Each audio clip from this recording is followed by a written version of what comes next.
All right. Hello, everyone, and welcome to another episode of Pass Pirate Pay, the movie discussion show with the delightful three-tiered rating system that maybe most people don't know this, 2/3 of which are 100% legal. I guess that's true. My name is Ken. All technically true. Who could argue? My name is Ken. I am your host alongside my co-host, Andy. Hello. How are you doing today, Andy? I'm doing pretty good. How are you doing, Ken? Excellent, excellent. Are you ready for a terrifying episode? This is our Halloween special. That's right. That's right. Today, yes, we will be discussing Terrifier 1, 2, and 3. That's correct. The trilogy of movies about Art, the killer clown. And we're going to see what we think about these movies. A quick warning before we start. As always, this is a discussion show, and we are not going to be concerned with spoilers. Right. So if you do not want to have the Terrifier movies spoiled for you, maybe you should not listen at this point until after you've seen them. What do you say we just jump right into it? All right. Chronological, I'm assuming. Yeah, we're going to start with Terrifier number 1, the original Terrifier. These movies are all written and directed by Damien Leone. And like I said, they all star Art the Clown, who murders people and is a clown. So the first movie... I guess we don't have to spoiler alert anymore. So the first movie begins with a television show. There's a reporter. She is interviewing a woman who is identified as the lone survivor of the killing spree of Art the Clown. Yeah. And eventually we cut and we see this woman's face, and it is mangled beyond almost all recognition. Real fucked up. Yeah, totally messed up.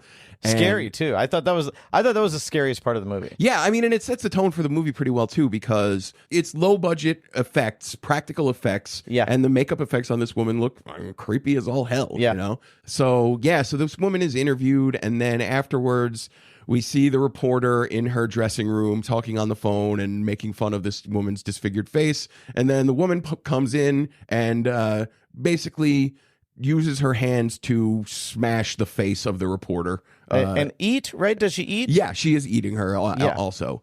And then we're off and running. Right. And then, so while this is happening, we see Art the Clown getting himself prepared for his big night, I guess. Yeah, Halloween night. He is sharpening all kinds of blades. There are blades everywhere. And he's also clowning himself up. He's putting on his makeup. Yeah. He's got a ridiculous tiny hat that he wears, like a miniature top hat that he's got a strap that goes underneath his chin to keep it perched jauntily on the top of his head.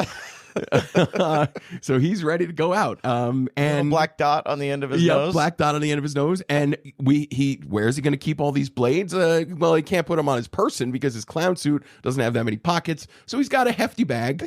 He slings over his shoulder. Carries a trash bag around. And just a scary clown with a trash bag. And it's got all kinds of blades. Which I don't know how it holds all that metal. Right. Like, trash bags aren't that strong. Yeah, exactly. These blades, but it's movie magic. Right, we'll exactly. Go with it. The blades might be puncturing through the trash bag where this real, but we're not even going to worry about that. No. No. So the story begins. There are these two young women. They've been out clubbing all night, and they're both drunk, and they're discussing that neither of them are able to drive home. So they're going to go get some food, and while they're standing by their car, they see Art with his hefty bag, and he's staring at them, and one of them is like, "This is a really creepy clown," and the other one's like, "Oh, this is hilarious." So then they go to this pizza place to get some food, and as they're in the pizza place, Art is there again, and he sits down at a booth across from them, and he's just staring intently at them. So the one woman is terrified, and the other one, I guess she's a little drunker, and she's a little more loosey-goosey, having fun, and she decides she's going to take some selfies with Art. Yeah. So she takes some selfies. She's smiling. She's making duck face and doing all the selfie stuff, and Art is just glaring. He's just totally stone-faced and glaring, and she's taking these pictures. And then surprisingly, they're allowed to leave the pizza place. So they leave. Yeah. And Art goes into the bathroom, and we see the guys in the pizza place, and something happens, and they're totally disgusted. Right. And and they are immediately going to Art and be like, you motherfucker, get the fuck out of my pizza place, whatever. They throw him out. Yeah, and we eventually see that Art has made an entire mess of the bathroom, right? Including writing his name in shit on the bathroom mirror. So the pizza guys are, justifiably upset by this, but it doesn't last for long because, then they're both dead. And the way we see this, one of the guys we see, what we get to see is Art has decapitated one of the pizza guys and turned his head into a jack-o'-lantern, essentially. Yeah. Like he takes some 4th of July sparklers and puts them inside his skull, and they're glowing out where his eyeballs used to be. And then as the other guy sees this, he is screaming, and then Art dispatches him too.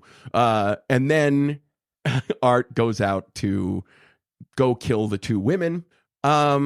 And then the movie becomes a cat and mouse kind of thing with one of the 2 women who eventually calls her sister to come rescue them because Art has slashed their car tire. So she needs someone to come help them. Right. And Art is chasing them down. And there are some people working in this abandoned warehouse where they eventually wind up. And Art is just stalking and killing everybody. Yeah. So I want to start with my hot take from this episode. Okay. And my hot take is Art is an excellent clown. I think so too. He is genuinely funny. I think he's the Marcel Marceau of Gen Z. Yes, and he's called a clown, but he's really a mime. It's a mime. Yeah, he's entirely dressed and make-upped in black and white, nonverbal, and he never speaks, never makes a sound. But like genuinely funny. Right. And that is what makes this movie so incredibly unsettling to me. The fact that Art is just a really excellent clown. Like the scene in the beginning when they're in the pizza place and the 2 women are staring or are like looking at him and regarding him. He's like making these goofy faces. Yeah. And like he does that a lot. And it's just really funny. And it's just like and then there will be outrageous Wile E. Coyote style violence happening. And he's like hysterically silently laughing. Yep. Yeah. So the most iconic scene from this movie, and the thing that probably allowed them to make all of the sequels, the thing that gets everybody talking is at one point, Art captures one of the women, right, and he hangs her upside down by her legs, spread apart, and then takes a hacksaw and saws her in half. In front of her friend. In front of her friend while her friend is tied up in a chair. Yeah. And he saws her in half vagina first. Right. Like he takes the hacksaw and just bisects her. Yeah. And it's gross. Like, but this obviously is the thing where everybody sees this movie and they're like, oh my God, you got to see this. The guy saws this woman in half from her vagina down. But the thing that made it really funny for me, it's one of the 2 women that was taking the selfies with Art. Yeah. And then after he cuts her almost all the way in half, where her skull is like the only thing that is holding the 2 halves of her body together, there's like a little skull, so she's forming a V. Yeah. Then Art takes his phone and he like starts taking selfies with this woman split in half while her friend is sitting there screaming in his chair tied down. And it's like, oh my God, this guy is fucked up. He's so fucked up. He's taking the selfies and he's doing like people are afraid of clowns, right? This is a thing that is just, and so scary clowns is a thing in society. For me, Art just blows Pennywise way out of the water. Really? Like I love it. I think it's it's my favorite Stephen King book, and it's the Tim Curry version, not so much scary as fun. But the what's his name, Bill Skarsgård version is scary, but I think Art is way scarier. Like really, he's just so fucked up. I thought the absolute opposite. Really? I actually thought the whole movie was just plain goofy. Really? Yeah, I thought it was void of any real plot.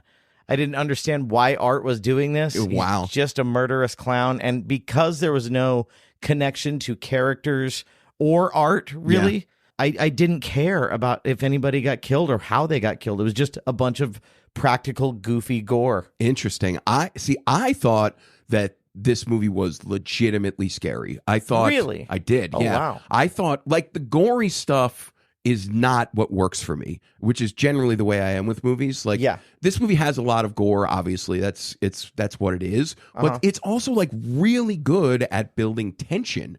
There's a lot of stuff where Art is stalking people and it's just like, and like I don't care that there's no reason, and I'm not really interested in who these people are. It's just like because he's so crazy and so unpredictable, I find the scenes where he is off screen just stalking people really scary, because it's like, what the hell is this guy going to do next? You know? Like, yeah, I think that's the whole game of the movie. Yeah. Actually, all the movies. Like the scene right before he bisects the woman with the hacksaw, her friend is tied up in the chair, and Art takes the hacksaw and he's like menacing her with it. Yeah. And I thought that shit was just like creepy as all hell. I'm just like, what the fuck is this guy gonna do? And then when the friend is revealed, and it's like, okay, and now it's gonna get bloody, and it's just, and that stuff is not as important to me. But the tension I thought was really good, combined with the genuinely weird shit that he does. Like at one point he is on a tricycle riding around in circles, like ringing the little bell. Yeah. This is crazy. And then there's a weird woman with a doll that she keeps saying is her child. I have no idea what that's about. Me neither. But she goes up to Art and she's like, oh, you just need a mother's touch. And she like starts stroking his face, and it's like, is this going to be a touching moment? No, whatever. The next time we see her, Art is wearing her face. And her tits. And her tits. Like Hannibal Lecter, he's naked except for this woman's face and torso. Like, it's like, what the fuck? Yeah. And then, so the bisection is the iconic scene in this movie for everyone else. The iconic scene of this movie for me is he's chasing the first woman's sister shows up, and Art is chasing after her, and she runs into this building, and there's like a tiny opening in the door or something where he can get into her, and he plunges his hand through the door, through this little opening, and it's like, oh God, what's he gonna do? But he's just got this bicycle horn, and he just starts honking it in her face, and it's just like it was. I could not stop laughing. I thought it was the funniest thing ever, because it was so unexpected. Because the scene up until that point, they're like several minutes before that point, were so tense, and the movie really built the tension that when the release comes in the form of this ridiculous joke, I thought it was absolutely awesome. Okay. But yeah, so that's basically what the movie is. Art runs around, stalks people. Eventually he catches them. To me, the movie was, there was no plot except that we put Art in a creepy building and feed him victims. Yeah. And it's a typical horror movie where people act really stupidly. You know, like people just keep, they're in this town, and instead of running out into more open streets, everybody just keeps running into creepy buildings or down alleyways. It's like, all right, this is really stupid. One time, the woman ran out of the creepy building and into another part of the creepy building. Right, exactly. It's just like, why that said keep out. Right. It's just, why is everybody behaving so stupidly? Well, you're right. It's because they need to be fed to Art. That is what we're They're doing just here. victims that need to be fed to Art. And the whole thing is like, how is he going to do it next? Yep. And like when I realized that was it, when I realized that this is what this is, like we're not going to get any background. We're not, because like when there was parts of it that kind of reminded me of Nightmare on Elm Street, especially in the later films, But in Nightmare on Elm Street, like Freddy had motive, right? You know, and the kids had flaws and strengths, and you know they weren't completely powerless victims. Right. You know, they figured out how to beat him. And they end up beating Art, I guess, but well, yeah. So no, they don't. Yeah. Really. So let's talk about how it ends. Okay. So there's the final woman. She is running away from Art, and then eventually somebody has managed to call the cops, and then these two cops show up. And Art is like eating this woman's face, and it's the woman that we see at the beginning of the movie. Yeah, that's how it kind of connects. That's how she has gotten to have her disfigured face, because Art is eating her, and he's bent over her as the two cops are there, and the cops are pointing their guns at him. It's like, hey, stop, freeze, put your hands up, whatever. And then Art takes a gun that he has stashed on his person and blows his own head off. So yeah, he doesn't. No one figures out how to get Art. He just he gets himself. Yeah. And he's got a plan, I think. Yeah, I guess. So the ending of this movie is totally like, what the fuck? Like, for the entirety of the movie, there's nothing supernatural happening, right? Art is just a guy. He's just a crazy clown killing people. Yeah, they even kind of established that at the beginning with him putting on the makeup and everything. Yeah, exactly. He's just a lunatic. He's just a person, right? But then the end of the movie comes and we're in this morgue and the coroner is there and he's looking at Art's body with his skull blown off or with a giant hole in the back of his head. And it's like, all right, and we're like, oh, why is this movie still going on? But then all of a sudden, Art just sits up and now this guy, the coroner, is getting murdered by Art's body with no brain in his head. Yeah. And it was just like, what the fuck is this? This is not the movie that I've been watching this entire time. Right. Why is this happening? And we don't really get an answer for that one until the next movie. Right. So I guess Damien Leone had a plan. He thought he was going to... Oh, I don't think so. No? No, I don't think so. I don't think there was ever a plan. I think this was just a series of scenes that sounded cool to him. I agree with that, but then why insert this weird supernatural thing where Art is because he thought that would be cool and he wanted to leave the door open for a sequel just in case? I guess. I don't think there's any part of this creator-director's thing who thought this was going to be a success. Yeah. I wouldn't have thought so either, but I think that he was just going to make it the movie he wanted to make. Yeah. You know? But I don't know. The only way the ending makes sense to me is if he was planning on making a sequel. That's the only thing that's the only way. And the ending doesn't make sense to me either way, but the only way I can get inside this guy's head and to figure out what the hell he was thinking by ending the movie this way is because he's like, okay, I'm going to make a sequel, and in the sequel, we're going to have supernatural shit. Yeah. I don't think it was. I think, you know, what if this is a hit? We should have a door for a sequel. Right. I don't think it was thought out as far as you think. Yeah, I don't know. To me, it actually, I know this was, or I don't know for sure, but I assume it seemed to me like after he made the first one and people started talking about it, he tacked on this ending. That's what it seemed like to me because the ending felt like a totally different movie to me. That could have happened. I don't think it so, did. but that's what it seemed like to me because it felt like a totally different movie to me. Yeah. Yeah. All right, so is that the end? That's it. That's my review. That's what I have to say about Terrifier. Ken, I think I know where you're going, but is it past pirate pay for Ken? All right. This movie, shockingly to me, is pay. Wow. Yeah. You know what it is for me? What is it? It's a pass. Yeah, it sounded like it. It's a pass. I did not like it very much. Yeah. I was really surprised. I really was. I was surprised I didn't like it. Yeah. Because it seems kind of like a thing that I would dig. Yeah. Like I said, the gore, not really for me, but I felt like he had a real gift in this movie for establishing tension, and that's what I love about horror movies. I love the thriller aspect of it. Yeah, what you don't see. I love that like edge of your seat feeling where it's just like, oh my god, what is going to happen? Like Hitchcock is good at that, right? Jaws was good at that. Oh, fantastic! Yeah. Exactly. And I thought this movie did that really well. And even though the gore is not my thing, I felt the movie was successful even without it, or even despite it. Oh, well, I'm glad you liked it. I did, yeah. Yeah. I'm sorry you didn't, but you know, these things happen. I didn't hate it. Yeah. I didn't hate it. And I could see the potential, which is why I was kind of excited to see the next movie. Yeah.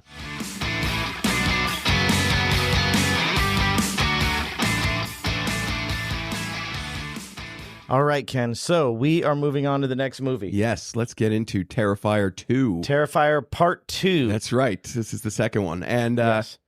So for the second one, we pick up just where we left off. We're in the morgue, right? Back in the same morgue. Art has risen from the dead, and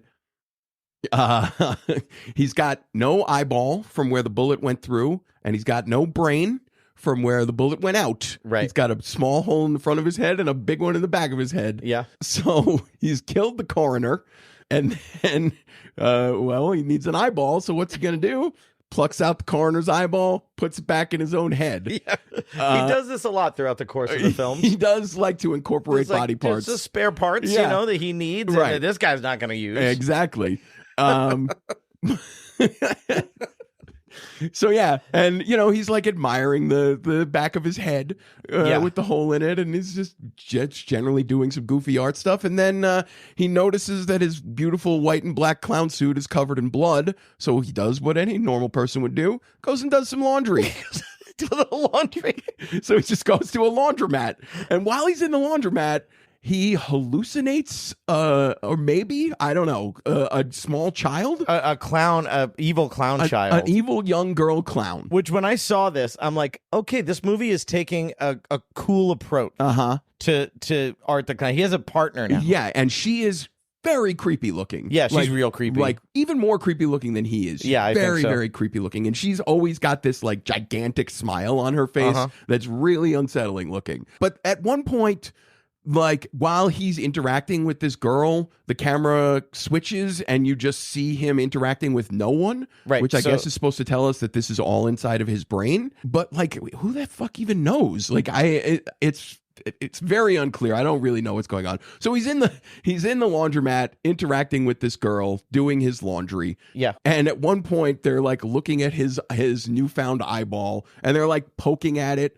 and she pokes at it and then he pokes at it and he's got this look on the face and he's like, I know, right?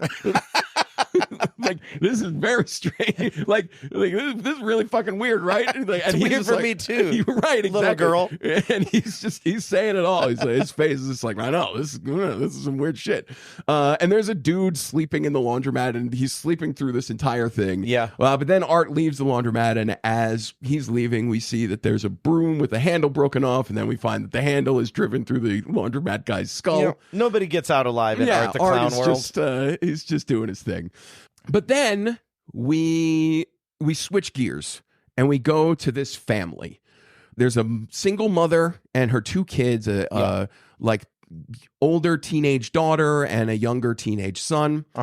And we spend a lot of time with this family. Yeah. Like the girl is, it's Halloween again. And the girl is preparing her Halloween costume, which is like some sort of battle angel creature thing. I don't even know. She's making this costume. Yeah. And the kid reveals that he wants to go for Halloween as Art the Clown. Because apparently it's 1 year after the events of the first movie. Right. That we should do that. We should timeline this too. So yeah, it's 1 year after all of that happened. Yeah, and his family is horrified. Like, how can you this guy just murdered people here and now you're going to go as him for Halloween? This is totally insane.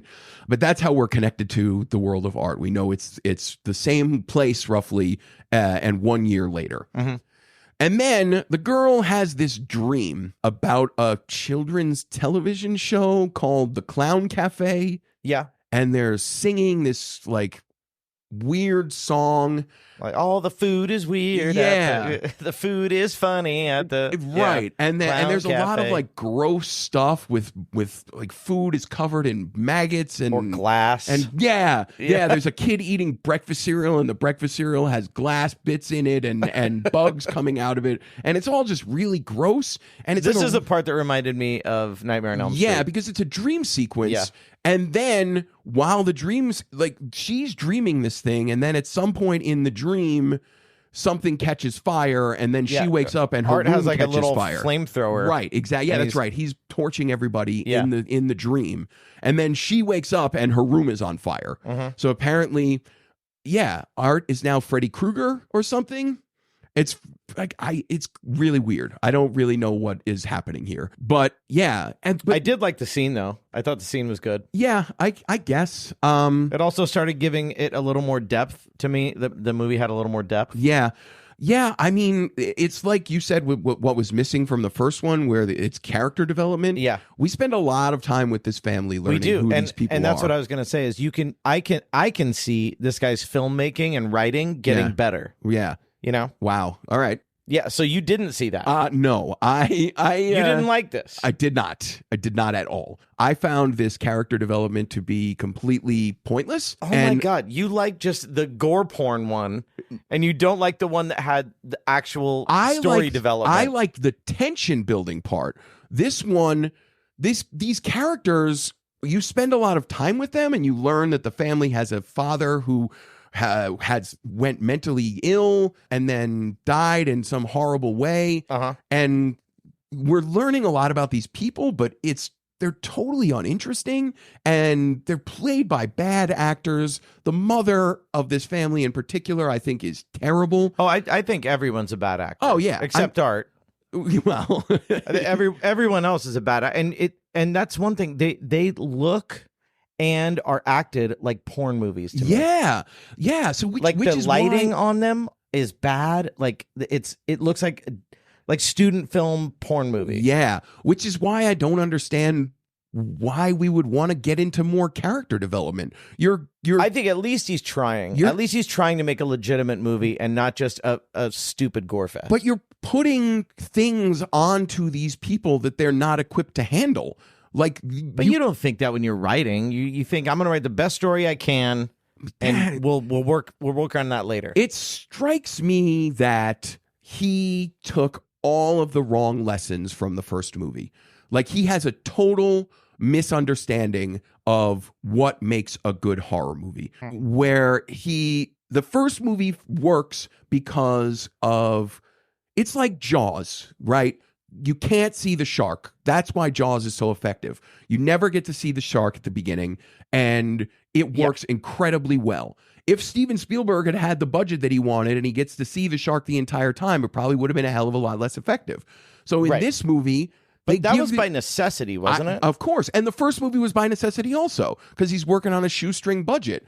But then the first movie was a surprise cult hit, and he has this budget, and he's just like, oh, okay, people like me hacksawing a woman in half. Let's just double down on that shit. Let's make this thing as gross as possible for as much of the time as we can. I don't think that was the lesson he learned. I think he did learn a good lesson. I think the opposite of everything you said. Yeah, I don't know if he pulled it off like fully. Yeah, like I don't think that. I think there was still a lot of plot holes. I think the characters needed something more. Yeah. But I think he was trying. I did care about the characters more. I mean, than the last one. The thing is, you're probably right. He is trying, but he is not a writer who is capable of doing these things, I don't think, and his cast are certainly not capable of doing them. You're true on both counts. So the first movie is an hour and a half long. This movie is 2.5 hours long. Oh, was it? What the fuck are we doing in this movie for 2.5 hours? It is. So here's what I think you're doing for 2.5 hours. You are adding all of the stuff you didn't have in the first one, and you are keeping all the stuff you had in the first one. Right, and all of the stuff that he added is totally a failure for me. It does not work at all. But if you do the same thing for the second movie, like what are we doing then? Sure, yeah, exactly. So you mentioned A Nightmare on Elm Street, and what this movie and the next one feel like to me is it's 1989, and we are making A Nightmare on Elm Street Part 5, Friday the 13th 7, Halloween 4, all of the, and as far as I know, this is like widely considered to be the worst period in the history of horror movies, where all we're doing is rehashing all of this bullshit. And all what those things all have in common, what those movies all have in common is you have a villain, a monster that is compelling. And you have this, it's like, okay, people really like this murderer. So we're just going to bring this person back and keep doing the same things over and over again. And just slightly tweak things in order to make them different. Yeah, like exactly. This time, Jason's in space. Right. And every time you do it, it becomes less and less effective. Right. And it's not even that he's doing the same thing and it's becoming less and less effective, because that would be one thing, but he's also becoming more and more cartoonish as it goes along. Yeah, and I always thought he was cartoonish. Yeah. So there's one scene early in this movie where the girl, Sienna, she's the main character of this movie. She's our final girl. She's the final girl, which, oh my God, again, total. If the first movie was a cliche horror movie, this one is just leaning into it, and she's Heather Langenkamp. She's Jamie Lee Curtis. Yeah. She's the this is the final girl. It's the trope. Yep. But yeah, so there's a scene early on where she's in this Halloween store trying to get a costume, and then we see Art. He's there, and he's trying on glasses. He's trying on all these goofy sunglasses, and she keeps looking over at him, and he's like, he puts on a goofy pair of sunglasses, and he's like doing jazz hands at her. And then at one point, he's got one of those like New Year's noisemakers that you blow into with the little paper that rolls out, and he blows into it, and you look over at him, and the clerk at the store is like, "Hey, you can't put that in your mouth," and he spits it out and has this sheepish look on his face. And I was laughing, and it's early in the movie and I hadn't checked out yet. And I'm thinking to myself, still got it. Art's Art is still an excellent clown. The look on his face when he spits out that noisemaker, I was like, oh man. So you're right. You're right when I said everyone in this movie is a bad actor, and you said except for Art, you're absolutely right. Oh, guy, he's definitely the star of the show. The guy playing Art, star of the show. He's like, yeah, he's still got it. It just feels like more doubling down, right? Like the first movie with the woman being bisected, he's like, okay, well, what are we going to do to top this? And there's a scene where one of Sienna's friends has an encounter with Art, and he comes up to her and he scalps her. He like pulls. Well, first of all, he's trick-or-treating. Oh, yeah. And she doesn't like that he's a man trick-or-treating. That's right. Yeah, he comes up to her door trying to get candy. Yeah. Then he breaks into her house. And he breaks into her house through, So she's terrified. Art is in her house, right? Yeah. And then he goes to murder her, and he scalps her. Then he slices down her back, rips off her arm, and he grabs some bleach and salt. And salt, yeah. And he pours bleach and salt into her wounds. Then he rips her face off. He does rip her face off. And it's just like, this whole thing, I mean, it's less gruesome than bisecting a woman vagina first, but it's way more elaborate. It's longer. Yeah. Way longer. And I could just feel the him. Bleach and the salt, but that's what did it for me. I was like, this is so funny. Yeah. I just like, oh man, I can hear Damien Leone thinking, oh, they like the first one. Wait till they get a load of this. They're gonna do some shit here. And yeah, it's just more ridiculous. And it's getting more and more. And my favorite part of that though is when the mom came home. Yeah, and Art is in the bed and he's still like working on her, still like cutting her up and stuff. And the mom is like, ah! And then the bloody half face girl goes, Mommy. Right. That's a thing in this movie. In this movie and the next one, the sequels, people are alive way longer than they should be. Oh, yeah. Like because that's creepier. You're right. Art is fucking these people up in various ways. You can they're constantly like showing their faces still moving, and it's just like, there's no way this person would still be alive, but it's funnier or grosser or whatever to have them reacting to the shit that is going on. We're coming to the climax of this movie. Okay. And as though the cliches have not been poured on enough, we're going to end this movie in a haunted house. And an abandoned carnival. There's an abandoned carnival in this town, and there's a haunted house, and it's called the Terrifier. Yeah. Because, that's the title of the movie. Yeah, that's where we finally circle back to that. Yep. And we learned that Sienna's father, before he died, had given her this sword, which, you know what? It might just be a magic sword. Yeah. And it's the only thing that may be capable of killing this newly immortal demon Art the Clown. Yeah. So she's got this sword, and she's going. Art has kidnapped her brother and taken him to the Terrifier, which is why we're having the climax here. Right. So she's got her magic sword, and she's gonna go get Art at this Terrifier. Yeah. So she goes, and they have their big battle in the climactic haunted house scene. Everybody else gets murdered. Yep. All the friends get murdered. Yep. Everybody's friends, the mom, boyfriends. Her mom is dead. Yeah.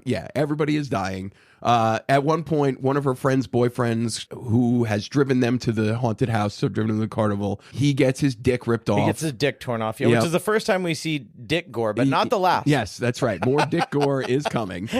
But yeah, so now everybody else is dead except Sienna and her brother, and Art and the hallucinated little girl. Yeah. And they have a fight, and Sienna is just getting fucked up by Art. And at one point, he stabs her and then like pushes her into a pit, which may or may not be hell. She's in like a Houdini water torture machine. Exactly. She's trapped in a glass cage of water, and she's drowning, and it's the clown cafe from her dream all around her outside of this case, and she is stuck in there, and her brother is like screaming for her, and at some point she's magically able to free herself from this glass case. Yeah. And the wound that was inflicted on her stomach by the magic sword magically heals itself because the sword cannot hurt her because she's not Art the Clown or something. I don't know. But so she frees herself from the glass case,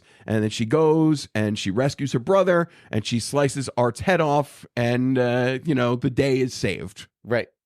And there was one point where the brother wakes up from being passed out and Art is like munching on his foot. Oh, yeah. And I thought that was kind of gross and creepy. Yeah. That part, I was like, ugh. Yeah. And also the little girl clown pops up periodically to help Art. Right. But yeah, but is she real? Like, I think so, because don't they explain that Art like murdered a little girl?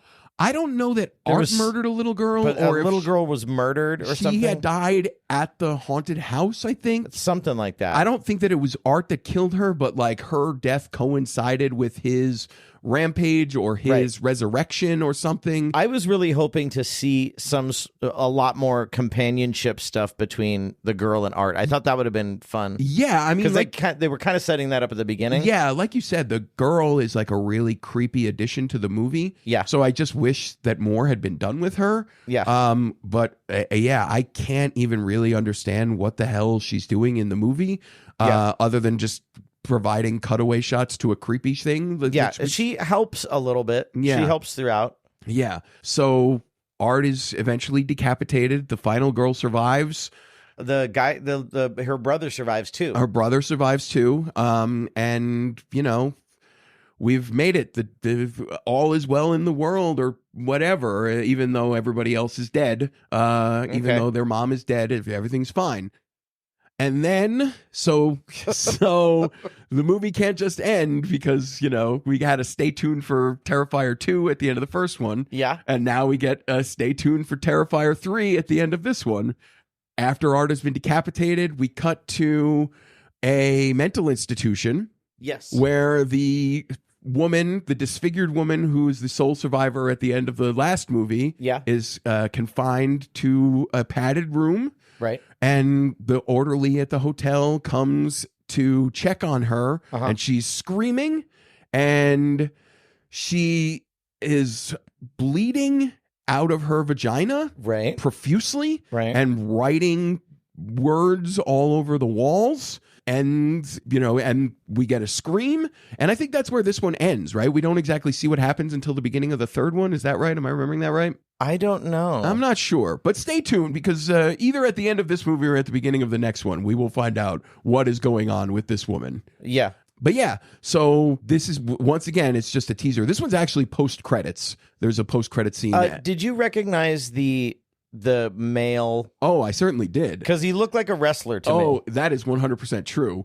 I didn't know who it was, but I'm like... There's a security guard in the mental institution that comes on, and I saw his name in the opening credits, and I was like, where the hell was he? I was waiting for him to show up the entire movie. It is pro wrestling legend Chris Jericho. Oh, Chris Jericho. That's right. One of the all-time greats of professional wrestling. All right. Who is in this movie for reasons. I'm guessing he's just a big fan. Maybe. But yeah, so that's basically Terrifier 2. It seemed like a cliche fest, a sequel for a man who loves terrible sequels, I guess. That's what it seems like to me. A love letter to Hellraiser 3 and other movies of that ilk. Yeah, I thought this was a little better than the first one. Yeah, I thought it was a little better. I thought it was a little better made. I thought that at least there was a story. Not a great one, but a story. Yeah. And art was art. Yeah. Art was art. What will you give this one, Ken? Is it a pass, pirate, pay for you? So this one for me is a hard pass. Oh, really? A whole pass, huh? A pass, yes. Nothing redeemable about it, I found this movie to be entirely unnecessary. Okay. And yeah. I'm pretty sure this is considered to be the best of the franchise. Is that true? Part 2, yeah. Okay. So far, at least. Yeah, I could not agree less. I feel like the first one was leaps and bounds ahead of this one. Wow. Yeah. I'm the opposite. I'm a pirate on this one. Yeah. Wow. Yeah, I'm a pirate. Wow. Okay. Like I was not unentertained. All right. And for the first one, I was. Yeah. I was drifting. Huh. Yeah. There was nothing keeping me there. A total opposite reaction for me. I could not. I mean, like I said, the bloated length of this movie is It was pretty long. Ridiculous. I think I took 2 swipes at it. Yeah, I just couldn't believe how long the movie was. I couldn't believe that it just kept going and going. It's just so flabby. Just it needs an editor. But yeah, once they realize, I'm guessing Damien Leone was giving something of a blank check for this one.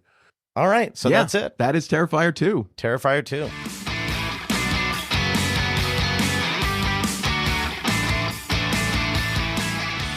So let's drive this boat home, Ken. Okay, let's drive this bloody, gory boat home in Terrifier 3. It is now time for Terrifier 3. And in Terrifier 3, it's Christmas time. It's Christmas time. The last 2 took place during Halloween. Yep. They were a year apart, the first and the second one. Now we're 5 years down the road. Yep. Yeah. But before we get there, we have to pick up where the last one left off. Right. In the mental institution, and we see Vicky, the woman with the fucked up face, right? And she's bloody and screaming, and we're like, "What's going on here?" And eventually, it becomes apparent what's going on, which is after Art has been decapitated with the magic sword by Sienna at the end of this movie, his head now magically has appeared in the birth canal of Vicky. And she is giving birth to Art. This woman with this horribly fucked up face is crapping out this Art head. That's right. So the orderly of the mental institution comes into the padded cell, and she is staring at Vicky like, what the hell is going on here? And as this is happening, Vicky is giving birth to the head of Art. And at one point, Vicky is standing there, and there's an umbilical cord attached to her, from her to Art's head. Well, yeah, it needs nutrients. Oh, right. And then they kill the orderly, and Art's head is just munching. Munching on the leg, I think, or the neck. I can't remember. Munching on this woman. I think they both are. Yeah.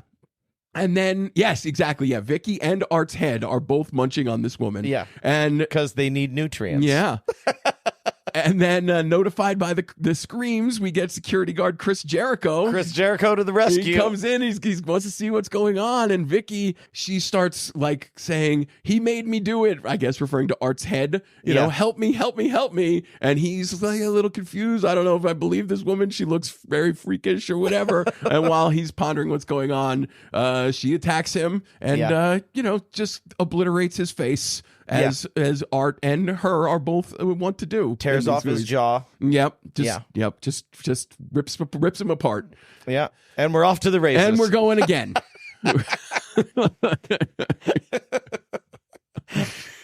So now it's Christmas. Yeah. It's so there's a thing that happens with Art and Vicky, and they wind up in this creepy old house.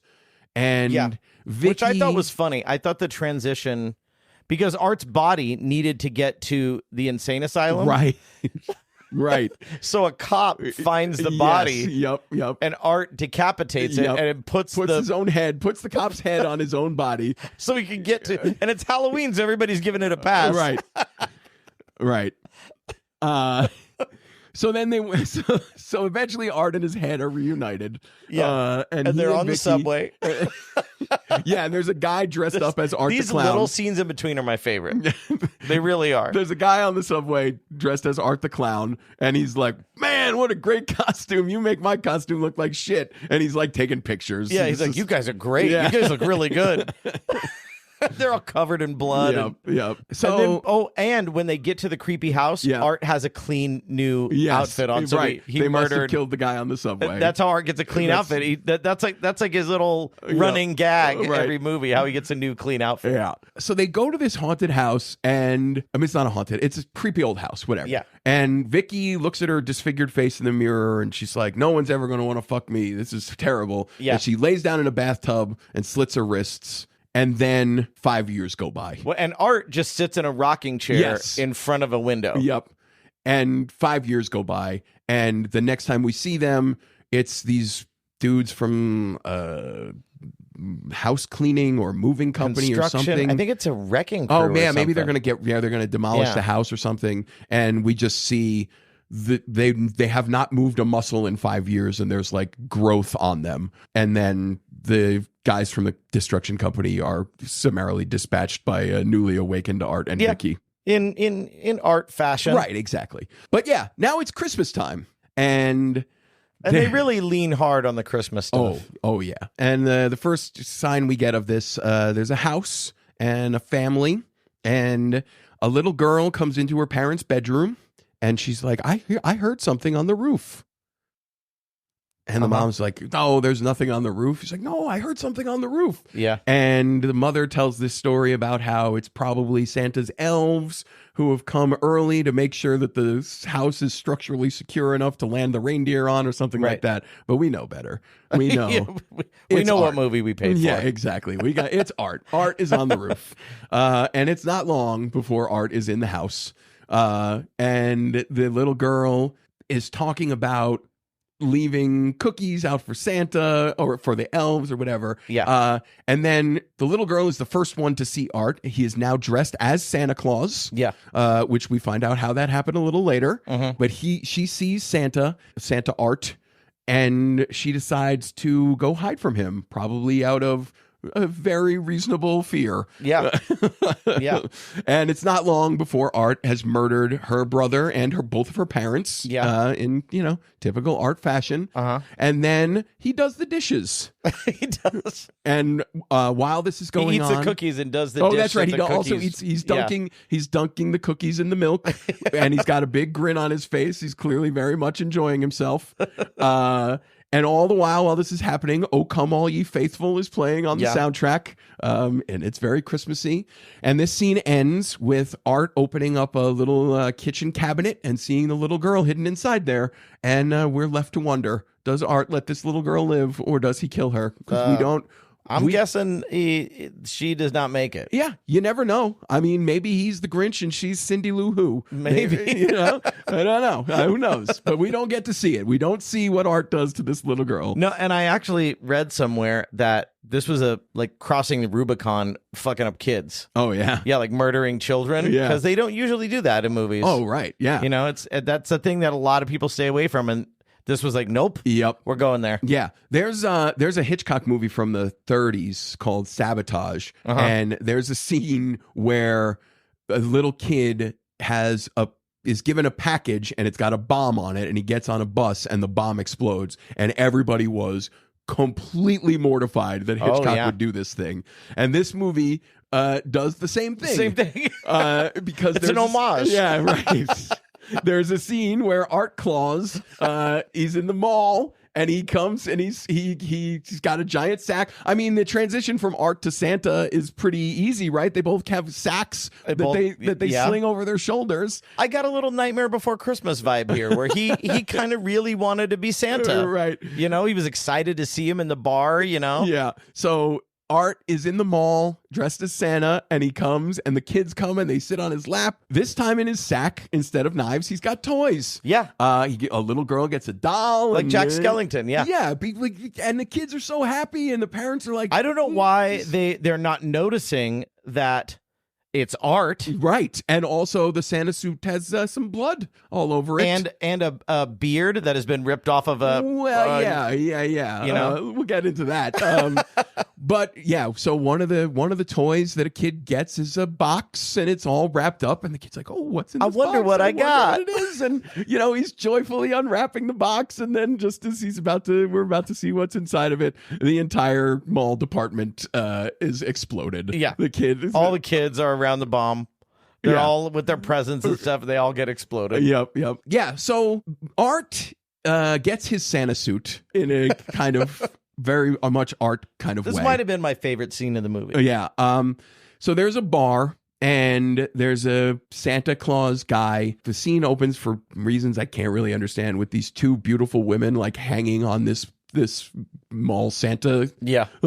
They're all, oh, I can't do anything with you ladies. Mrs. Claus would get very upset or whatever. It's like, why are these women hanging on this guy? Who knows? He's just a fat old dude with a gray beard. And Clint Howard is in this scene. There's 2 cameos that I noticed. Well, 3 with Chris Jericho, right. but there were 2 that I noticed. Clint Howard is one of them. Yeah, B-movie hero. Right, exactly. I guess he fit in like a glove. Clint Howard must also just be a huge fan of the Terrifier series. And vice versa. Oh yeah, I think the director is probably, because this is the whole Terrifier thing is an homage to the VHS you found in the bargain bin. Yep. You know. Yeah, and I'm guessing Clint Howard probably said, "Hey, I really love your movies," and Damien Leone was just like, "Are you serious? Come be in my movie. It'd be amazing." Absolutely. And it could have gone the other way too. Right. Yeah. So it's Clint Howard and this guy in a Santa suit and a bartender, and they're at this bar, and it seems like the bar's getting ready to close. It's coming up on Christmas, and then all of a sudden, here comes Art. And he Art's sees there. Santa in the window. He sees Santa, and he is so happy. He is elated. Art loves Santa Claus. He just loves him. At one point, he's sitting on Santa's lap, and he's just and he takes Santa's hat and puts it on his own head, and he's just like, he's so excited to see Santa. Yeah. And then he pees himself. Art does. While he's on the lap. While he's on Santa's lap. And Santa gets very, very upset. He gets real mad. So he starts looking like he's going to fight Art, and then Art pulls out a gun, and he shoots the bartender and Clint Howard. Yep. And now it's time for Santa to pay for getting upset with Art. Yep. And Art has created this weapon, which is a liquid nitrogen fire extinguisher. Where he can spray it and freeze you. Yeah. So he's got Santa tied up in a chair, and he sprays his legs with the liquid nitrogen, and his legs and his arms with the liquid nitrogen, and then takes a hammer and starts smashing him. Shattering, and there's weird gelatin blood because it's part frozen. Right, And Santa's screaming, and then Art freezes his face, and then he smashes his face, and then Art knows that he's going to be dressed as Santa. He's fulfilling a lifelong dream or whatever. He puts the Santa suit on before he kills the Santa. Right, so. yeah, exactly. Yeah. But the Santa outfit is not complete unless he has a beard. Of course. So he takes the frozen liquid nitrogen face of the Santa Claus guy, whose gray beard is real, and he just peels it right off and sticks it on his own face. Yep. So now for the rest of the movie, Art will be wearing this guy's face, his jawline with his the beard beard on it. Yeah, with his beard. Fleshy beard. Yeah, and that's how Art has gotten his Santa suit. Yeah, and I thought that was a fun scene. I liked the whole scene. Yeah. So then after all this intro stuff, we get back to Sienna from the second movie, and we have learned that she's been in a mental institution. In and out, I think. Yeah. She's in at this point. And after she gets out of the mental institution, she's staying with her aunt and uncle and their daughter. And the daughter kind of idolizes Sienna. She thinks she's the greatest. But Sienna is in and out of these mental institutions because she is hallucinating. She keeps seeing images of Art the Clown everywhere, or her dead friends who have been killed by Art. And she's got this whole thing where she can't really tell what's real and what's not. So like an American Werewolf in London vibe kind of happening with her one dead friend. Yep. But she's clearly traumatized from the events of the previous movie, which is totally understandable. Yeah. But here she is, and the movie decides that it's going to lean into more of the. So in the previous movie, she was dressed as an angel, and the movie decides to take this even further, where she is going to be the savior. She's the only one who can save everyone from Art. Right. She is the chosen one. And we get flashback scenes from her and her dead father from before the events of the last movie. And, it's like showing how she gets her angel costume. And she's the one, right? And if the previous movie was giving you Nightmare on Elm Street vibes, which is clearly what it was riffing on, this movie is clearly riffing on The Exorcist. Because a little bit, yeah. Art is in this movie accompanied by Vicky, who it is eventually revealed is possessed by some sort of demon. And she is like the Crow, I guess, accompanying Art and giving him his maniacal powers. Yeah. And so they're quite the tandem in this movie. Right.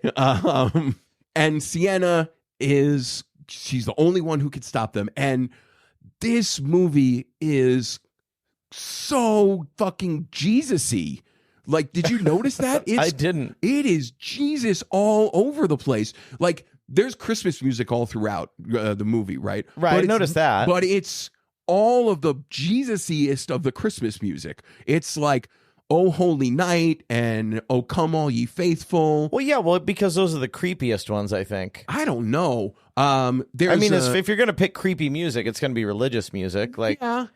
Like Frosty the Snowman wouldn't be nearly as creepy. Yeah, well, I don't know. Depends. But there's also a scene in the church where Sienna is talking to her brother, and he's revealing to her that her father may have chosen her to be the one. Like, and at the end, where Sienna is fighting Art and the demon Vicky, at one point Vicky takes a crown of thorns, and puts it on Sienna's head. I did notice that, yeah. And at some point, when Art is killing someone, he takes a stake and drives it through the guy's hand. Oh, and he crucifies one guy. And right? He cuts off somebody's head and puts it on top of a Christmas her tree. Uncle. Yep. Yeah. And then crucifies the body and leaves the crucified body hanging on the wall. Which comes into play during the last fight. Yeah. So the end fight scene between Sienna and Art and Vicky, it felt like a demon possession movie, because she has to not only kill Art, she has to possess Sienna. Yeah. So the Vicky is trying to possess Sienna, but Sienna is still too strong. So she's killing everyone that Sienna loves. Take away all her hope. Yeah. So she kills her brother, and she kills her aunt and uncle, and then she's about to kill the niece. This scene is totally ridiculous, right? So at some point during the movie, Sienna has to go retrieve the magic sword from the haunted house, the Terrifier, from the previous movie. And she does so. Her aunt and uncle think she's crazy, so she can't just bring the sword into the house. Otherwise, they're going to be like, "Oh, what's with this crazy girl?" Yeah. She wraps it up like a Christmas present, and puts it underneath the Christmas tree. And everybody is saying that this sword is the only thing that can slay the demon. Right. And at one point, the demon has Sienna in a chair, and Art is there being menacing, and Sienna is totally neutralized, and they're about to kill the niece when the niece is like, "Oh, I didn't get to open my Christmas present." And the demon at some just decides, "Oh, well, that's a reasonable request." And she takes the sword, which is the only thing that can kill her, and gives it to Sienna. Well, they smash her hands up first. Right, which doesn't affect anything. Doesn't really affect anything. Art takes a hammer to Sienna's hands, both of them. Yeah. And then for the rest of the movie, Sienna's hands are completely unaffected. She's just wielding the sword and is doing whatever she needs to with her hands. So there's no reason for it. It's kind of ridiculous to complain about plot holes in a Terrifier movie, the third Terrifier movie, but it seems like they're trying, though. That's why we're complaining about it. In the first movie, they didn't try. They didn't care. Right. It was just scene after scene after scene of gross Art the Clown stuff. Yeah. But now they're trying, and I don't think they have the capability, like you said, to pull that off. And so, but I appreciate the effort. I do not. I wish they wouldn't try. Appreciate the effort. You go through all of this work to tell that Sienna is the only one who can kill Vicky, and the only way she can do it is with the sword. And then we have the demon Vicky give the sword to Sienna. It was just like, what the fuck are you doing? This is totally insane. It is. It was. Yeah, so eventually, Sienna gets free from the chair with her smashed hands that don't get smashed. That doesn't really do anything. And she's got the sword. And she kills Vicky, and she kills Art. And then the niece is sucked into a portal to hell. Sienna tries to save her, but she falls down with the magic sword. And now Sienna's got nothing. Yeah, and she's got no one left. And this is how the movie ends. And Sienna vows to save the niece wherever she might have gone when she gets sucked into this portal. Yeah, setting up our sequel. Setting up the next movie. Yeah. Which, spoiler alert, I will not be seeing. I don't think I will either. I have watched my last Terrifier movie. That is a guarantee. I don't think I would guarantee that, Ken. Oh, really? That's where we're going to get into our bonus segment. Oh God. I can't wait. But that's the end, right? No, I just want to say a couple more things. Okay. So as I said, the thing I liked best in the first movie was Art's humor. Yeah. And it seems as though they recognize this and they try to do more of it in the sequels. But what it's reduced to by this third movie, I mean, somewhat in the second movie, but really in this third one, is every time Art is killing someone, he's just cracking up. Yeah. Like, all he is doing is laughing at his own antics. And that's the way that they're lightening it in these movies. And, like, that's just not funny. It's totally losing the impact of the funny stuff. And like I said, the scene in the first movie with the horn, I think he realized that was really funny. Yeah. So now Art is given a horn to honk in every movie, but he's just not doing it in ways that are breaking any tension. So it's totally not worthwhile in any way. Yeah, and it's not reinventing itself. It's retreading. And also, like, these movies seem to confuse gory with scary.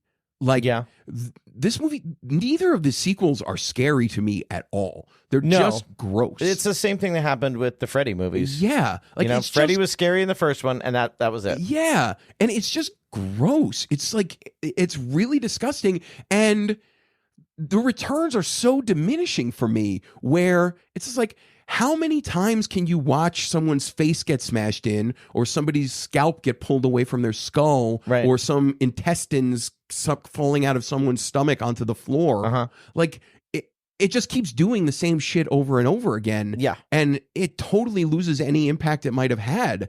I don't understand what the point of these movies is. Like, maybe there are people who just see this gory shit happening and it's like, it's amazing.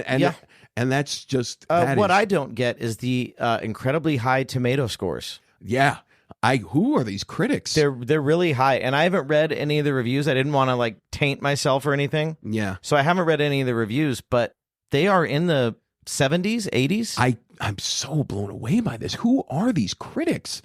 And like, another thing is, like, you like the first one. Yeah, because the first one got to pay. And the first one's good, I think. But these movies, and as they become more and more outlandish, they keep asking us to invest more and more emotionally in these characters. And I just, like, what are you doing? Who could possibly care about these people? I don't understand it at all. I did. I thought this third one was not terrible. I thought I liked it as much as the second one. Ooh-wee. Which was pirate for me. Yeah. So it sounds like we know where you're going. One more thing. This is a nit that I have to pick. Okay. But I found it totally egregious. There's a scene where Sienna is saying, she goes up to her niece's bedroom. They're like, let's play a board game. What board game should we play? And it's just the two of them. Yeah. And they decide, let's play Pictionary. You can't play Pictionary with two people. No, you need like four, right? right? What the fuck are we doing? Let's play Pictionary. There's two of you. This is ridiculous. Okay. This is terrible, lazy writing. Someone should have caught that shit. That is a nit that I have to pick. Another cameo that I thought was pretty awesome. Yeah. What's the third one? I didn't catch Tom Savini. Who's that? Tom Savini was the effects guy, the practical effects guy. Oh, is that Sex Machine? The Sex Machine, yeah. Oh, okay. Yeah, I caught him, but I didn't know his name. He was the practical effects guy behind a lot of the Romero stuff. Yeah, and he plays Sex Machine and he From plays Dusk Till Sex Dawn. Machine, which Quentin Tarantino's probably a massive fan. Right, I'm sure. And he was being interviewed in the mall. Yep. I definitely caught him, but I didn't know what his name was. Yeah. I just like, that's Sex Machine. Right. So another thing is I'm a massive practical effects fan. Yeah. And I don't know if there's any CG at all in this. Yeah, I don't think so. If there is, it's maybe blood spatters or stuff. Right. But like the makeup and the blood, I love that. I love that there's someone out there making a practical effects movie. Yeah, I definitely am with you on practical effects. I think it's a really good idea, but I think you need a movie to go along with it. And sure, boy, this is not it. This is not it for me. But if you just pick apart like if you just cherry pick the scenes, the gore scenes, right, they're good. They're solid practical effects and they're gross and fun. Yeah. For me, not so much. All right, Ken. Are you ready? I'm ready. So is it pass, pirate, or pay for Terrifier, the Christmas edition, part 3? Yeah, this one, once again, will be a pass for me. I thought this one has even less going for it than the second one. Okay. I'm a pirate. Yeah. I'm a pirate. For you, Ken, it is pay. That's right. Pass. Pay, pass. And I am pass. Pirate. Wow. I mean, I know we have different takes and different things that we're interested in these movies, but to me, the fact that that the first one is the only pass from you is blowing my mind. Yeah. I thought it was just bad. Wow. I thought there was I'm real big on plot. Yeah. And that had none. It had no plot. So yeah, I guess plot is less important than mood to me, I guess, especially with horror movies. Yeah, that makes sense. Yeah. All right, so I have a game for you, Ken. I'm ready for the game. Are you ready for this game? Let's do it. This is Terrifier by the numbers. Okay. Fire. And this is why I think we're going to be seeing Terrifier movies as long as we've been seeing Bond movies. Okay. I think that this is going to be for generations. Sure. I also have not seen a Bond movie in a very long time. Okay, so I have a Bond movie here just for a control. Okay. I'm ready. So the last Bond movie, I think it came out in 2021. Okay. Was James Bond: No Time to Die. All right. Okay, we are going to be comparing budget and box office. All right. Okay? Yep. How much it cost to make, not market, just production budget. Got it. And how much it made at the box office. Okay. The budget for James Bond: No Time to Die was $250 million. Jesus. Okay. The box office was worldwide box office, $774 million. Okay. It's a good movie, a hit by any standard. No doubt. Right? It brought in nearly four times what it cost to make. Okay. Okay. So now you're going to guess. Okay. The budget, I'm going to tell you the budget for Terrifier 1 in 2016. Okay. The budget was $35,000. Nice. Okay. It was a low budget shit movie. Yeah. Probably nobody expected this, right? Right. It only opened in a few markets. Yeah. It worldwide. It only opened in like Russia and China, I think. Okay. You know? Yeah. What do you think was the box office for Terrifier 1? Okay. Terrifier 1 had to do well enough for there to be sequels. I will guess that Terrifier made $5 million. Okay, you're way off. Wow, okay. You're way off. It made $419,000. Oh, shit. Which is still good. That's a huge return. That is 11 times what it cost to make. Wow. So when you compare those two, like, it didn't make a whole shitload of money. Yeah. But if you're a producer, you go, I made a massive return on my investment. Yeah. Why not give this guy another chance? Sure. And give him a little more money. Okay. Terrifier 2. I forget when it came out. Uh-huh. But the budget on that was $250,000. Okay. Okay. How much? Very cheap. Nice. Still very cheap. How much did it make at the box office? All right. So I will once again guess $5 million. $15,740,000. Holy shit. It slayed 63 times. Holy what it cost to shit. make. 63 times. So that is a over the moon hit. Yeah. Right? Over the moon. It cost dirt to make and made a shitload of money. That's crazy. Terrifier 3. Uh-huh. Guess how much a budget was? Okay. I will say $900,000. $2 million. Whoa. That second one was such a smash. Whoa. They gave him $2 million. And I could tell. Could you? I could tell. It was not shot like a porno movie anymore. The lighting was better. The scenes were shot better. Wow. It was just a little. It wasn't a lot, but it was a definite marked improvement. Yeah, I did not notice on the filmmaking. I did not notice a difference between 2 and 3 in terms of totally budget. did. I totally couldn't did. really see it. Couldn't really see it except for Clint Howard's salary. $2 million so far. What do you think it has made? And it's still in theaters, still making money. Still going. Probably through Christmas, I'm guessing. Wow. I will say it has made $30 million so far. So far, worldwide. Yeah. All of these have been worldwide. So far, the box office is $55 million. Oh, my. 27 times what it cost to make. Oh, my. Isn't that incredible? That is incredible. That's why I think we'll be seeing these movies for eons. Yeah. I agree with you, except when you use the word we, if you're including me into that. I mean, the royal we. Yeah, right. Because like I said, So you don't know, though. These movies are so successful. They could have some weird reinvention down the line. Yeah. Christopher Nolan could do one. You know? It's happened with other genres. Oh, my God. Great directors pick up on this, and they use this character that everybody loves. Idris Elba could play Art, you know, or Daniel Day-Lewis. Yeah. Until we get Kelly Reichardt's Terrifier 6, I don't think I'm going to be too interested.